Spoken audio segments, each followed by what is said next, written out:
There's a big game tonight. I don't know if you knew that. Oh, Brother Kerry mentioned it earlier. That's right. There's going to be a winner tonight. Panthers. It's going to be a winner tonight, and it's going to be one of two teams, right? One of two teams. The Steelers aren't going to win tonight. The Patriots aren't going to win tonight because they're not in the game. They lost in the playoffs. The two teams that have made it to the Super Bowl are teams that have won all of those games, and they've made it to this one.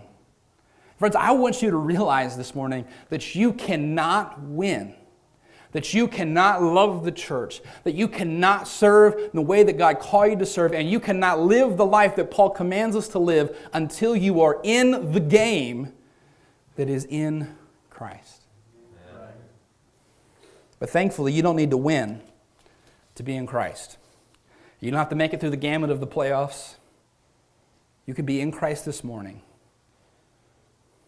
Because I'm in Christ not because of where I went to school, or the family that I was born into, or some class that I took, or the clothes that I wear, or the lingo that I use. I am in Christ for one reason and one reason only, because I have believed in Him. And John 1:12 says, "To as many as believed in Him, to them gave He power to be the sons of God." And that verse is true for me, who was blessed by the grace of God to grow up in church, and true for the person who 4 weeks ago was strung out. It's true for me, who was blessed to grow up in a family that believed in God, and true for the person who was far from God.